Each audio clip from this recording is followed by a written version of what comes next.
नमस्कार दोस्तों, स्वागत है आपका बेसिक ज्ञान में। और आज हम बात करेंगे शेयर मार्केट के बारे में, या आप स्टॉक मार्केट भी कह सकते हैं। दोस्तों बेसिकली आज मैं 3 पॉइंट डिस्कस करने वाला हूँ।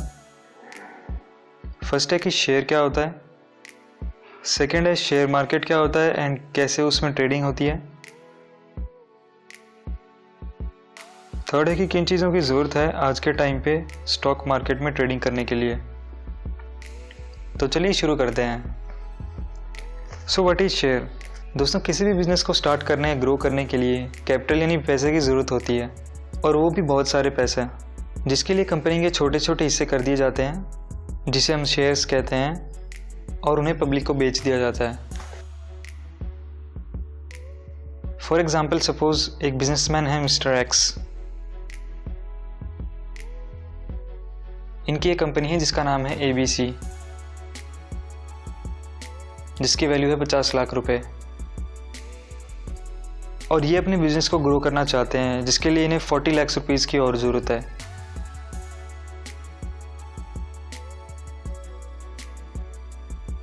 और मिस्टर एक्स के पास इतने पैसे नहीं हैं, तो वो अपनी कंपनी के 4 लाख शेयर्स ₹10 पर शेयर्स की फेस वैल्यू के साथ मार्केट में इशू कर देंगे। दोस्तों फेस वैल्यू कंपनी को शेयर इशू करने से पहले डिवाइड करनी पड़ती है, जो जनरली ₹10 पर शेयर होती है। अब जो पब्लिक है वो ABC कंपनी के शेयर्स खरीदेगी और मिस्टर एक्स को मिल जाएंगे 40 लाख रुपए बिजनेस की ग्रोथ के लिए। एंड जो शेयर होल्डर्स हैं उन्हें मिल जाएगी कंपनी की हिस्सेदारी। पर इसमें जो शेयर होल्डर्स हैं उनको फ़ायदा कैसे होगा, क्या उन्हें कंपनी प्रॉफिट देती है, इसके बारे में आज दोस्तों आगे बात करेंगे। पहले हम जान लेते हैं शेयर मार्केट क्या होता है। दोस्तों जैसे आपको अगर कुछ परचेज करना होता है तो आप मार्केट में जाते हैं, वैसे ही शेयर्स की बाइंग एंड सेलिंग के लिए भी मार्केट्स होती हैं। दोस्तों पहले के ज़माने में जब कंप्यूटर एंड इंटरनेट इतना यूज़ नहीं किया जाता था, तो जो शेयर्स की बाइंग एंड सेलिंग है वो फिजिकली होती थी, ऑक्शंस वगैरह जो बोली लगती थी शेयर्स की। लेकिन आज के टाइम पे जब इंटरनेट का इतना ज़्यादा यूज़ होने लग गया है तो ये सारा सिस्टम ऑनलाइन हो गया है। आप घर में बैठ के भी शेयर्स की बाइंग एंड सेलिंग वो कर सकते हैं। तो दोस्तों जो 2 बहुत पॉपुलर मार्केट्स हैं वो हैं NSE national stock exchange and BSE Bombay stock exchange. दोस्तों ये 2 बहुत ही पॉपुलर मार्केट्स हैं जिनके अंदर सबसे ज़्यादा बाइंग एंड सेलिंग्स होती है शेयर्स की। और इसके अलावा भी कई और मार्केट्स हैं, जैसे कोलकाता स्टॉक एक्सचेंज भी है, पर जो सबसे 2 पॉपुलर हैं वो यही हैं NSE एंड BSE। दोस्तों जितनी भी कंपनीज होती है जो अपने शेयर इशू करती है, उनको पहले अपने आप को इन मार्केट्स में रजिस्टर करवाना पड़ता है। दोस्तों NSE में 1700 कंपनीज लिस्टेड हैं और BSE में लगभग 5400 कंपनीज लिस्टेड हैं। दोस्तों NSE के जो रिलेटिव उतार चढ़ाव होते हैं स्टॉक्स के अंदर, उन्हें हम कहते हैं निफ्टी। BSE के अंदर जो उतार चढ़ाव होते हैं शेयर्स के अंदर, उसे हम कहते हैं सेंसेक्स। इसके बारे में आपने सुना भी होगा। दोस्तों सेबी ने कुछ गाइडलाइंस इशू की हुई हैं, उन गाइडलाइंस के आधार पे ही जो इन्वेस्टमेंट है और जो स्टॉक्स एंड शेयर्स की जो ट्रेडिंग है वो इन मार्केट्स में होती है। ओके, तो चलिए दोस्तों देखते हैं कि बेसिकली जो शेयर मार्केट है वो कैसे काम करता है, हाउ शेयर मार्केट वर्क्स।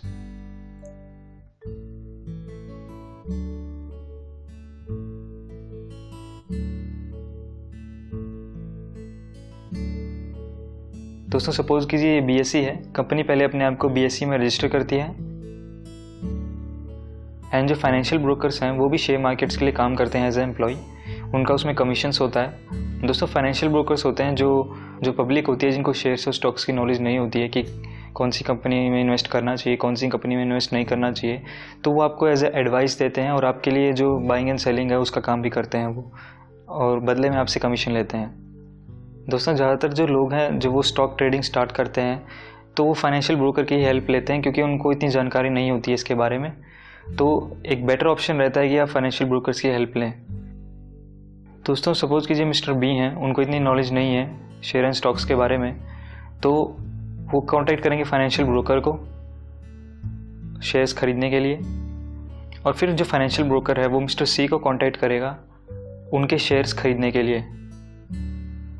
अगर मिस्टर C बेचने में इंटरेस्टेड हैं तो वो फाइनेंशियल ब्रोकर को कांटेक्ट करेंगे अपने शेयर्स बेचने के लिए, और वो फाइनेंशियल ब्रोकर जैसी रिक्वायरमेंट है मिस्टर B की, उनको उसके हिसाब से कांटेक्ट करेगा वो शेयर्स परचेज करने के लिए। अगर दोस्तों मिस्टर B को सारी नॉलेज है मार्केट के बारे में, तो वो डायरेक्टली भी मिस्टर C के साथ परचेज कर सकते हैं, तो फाइनेंशियल ब्रोकर को उनको कमीशन नहीं देना पड़ेगा।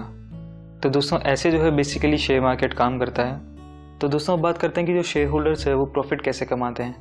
दोस्तों, जब एक पर्सन एक कंपनी के शेयर्स खरीदता है तो उसमें कोई खास लिमिट नहीं होती है। आप एक छोटी अमाउंट से भी स्टार्ट कर सकते हैं, लाइक 500 रुपये से भी स्टार्ट कर सकते हैं और करोड़ों में भी जाती है वो। तो उसी हिसाब से दोस्तों, जो ओनरशिप राइट्स हैं और जो अदर वोटिंग राइट्स हैं या फिर बहुत तरह के राइट्स होते हैं, वो उन्हीं शेयर होल्डर्स को मिलते हैं, उनका जो शेयर का प्रोपोर्शन है उसके हिसाब से। तो मैं आपको एक एग्जांपल देके समझाता हूँ दोस्तों कि जो एक कंपनी का बहुत छोटा सा हिस्सा परचेज करते हैं वो इससे कैसे प्रॉफिट कमाते हैं। तो कंपनी ABC का एग्जांपल लेते हैं दोस्तों। इसकी फेस वैल्यू है ₹10। इसने इशू किए हैं 4 लाख शेयर्स ₹10 पर शेयर के हिसाब से ₹40 लाख के लिए।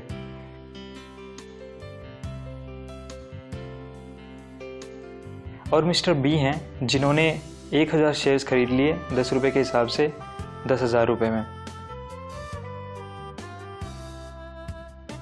अब सपोज कीजिए कंपनी को अगले 1 महीने में अच्छा प्रॉफिट हुआ, तो क्या वो कंपनी मिस्टर B को उसमें से हिस्सा देगी? जी नहीं। तो मिस्टर B अब प्रॉफिट कैसे कमाएंगे? दोस्तों, जब कंपनी को प्रॉफिट होता है तो उसकी जो मार्केट वैल्यू है उसकी फेस वैल्यू से बढ़ जाती है। सपोज इसकी फेस वैल्यू थी 10, तो उसकी मार्केट वैल्यू 11 हो जाएगी। तो जहाँ पे मिस्टर B ने उसको 10 रुपये में ख़रीदा था, तो अब उसकी मार्केट वैल्यू 11 हो गई है। तो उसको अगर 11 रुपये में बेचना चाहें तो उन्हें 1000 रुपये का प्रॉफिट हो जाएगा। तो इस तरह से दोस्तों बाइंग एंड सेलिंग में प्रॉफिट कमाया जाता है शेयर ट्रेडिंग के अंदर। दोस्तों, ये तो होगी शेयर ट्रेडिंग की बात। इसके अंदर लॉन्ग टर्म इन्वेस्टमेंट्स भी होती हैं और बहुत तरह की इन्वेस्टमेंट्स होती हैं, म्यूचुअल फंड्स वगैरह और भी बहुत टाइप की इन्वेस्टमेंट्स होती हैं।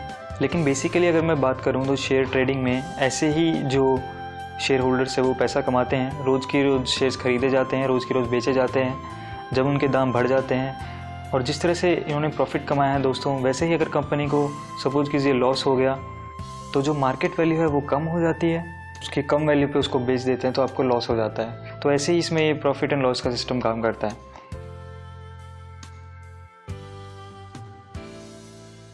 चलिए अब देखते हैं दोस्तों, स्टॉक मार्केट में ट्रेडिंग स्टार्ट करने के लिए किन किन चीज़ों की ज़रूरत पड़ती है। दोस्तों, इसमें पहले ज़रूरत पड़ती है एक सेविंग बैंक अकाउंट की।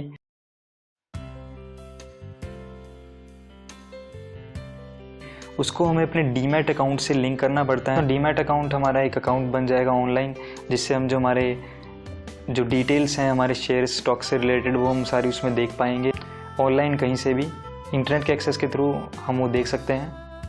ट्रेडिंग अकाउंट में दोस्तों जितनी भी हमारी परचेजिंग एंड सेलिंग होती है शेयर्स की, वो जितनी भी ट्रांजैक्शंस है वो ट्रेडिंग अकाउंट से होती हैं। और अगर हमें जो प्रॉफिट और लॉस हो रहा है वो हमारे डीमैट अकाउंट में फिर शो हो जाता है। सपोज़ कीजिए हमें प्रॉफिट हो रहा है तो हमारा वो प्रॉफिट हमारे डीमैट अकाउंट में पहले ट्रांसफ़र होता है और फिर वो डीमैट अकाउंट से अगर हमारे जो हमें अर्निंग हुई है वो अर्निंग अगर हम अपने सेविंग बैंक अकाउंट में ट्रांसफ़र करना चाहते हैं तो वो हमारे डीमैट अकाउंट से ट्रांसफ़र होती है। तो दोस्तों, इन्हीं चीज़ों की ज़रूरत होती है स्टॉक मार्केट में ट्रेडिंग करने के लिए। और एक बहुत मेन चीज़ है दोस्तों, वो है नॉलेज। तो चलिए दोस्तों, आज की वीडियो में बस इतना ही। अगर आपको ये वीडियो पसंद आया तो इसे लाइक कर दीजिएगा, अपने फ्रेंड्स के साथ शेयर कर दीजिएगा। और अगर आपका कोई क्वेश्चन है तो आप नीचे कमेंट बॉक्स में पूछ सकते हैं। और दोस्तों, अगर आपने हमारे चैनल को अब तक सब्सक्राइब नहीं किया तो उसे सब्सक्राइब कर लीजिए एंड बेल आइकन को भी दबा दीजिए न्यू वीडियोज़ की नोटिफिकेशंस के लिए। And thanks for watching.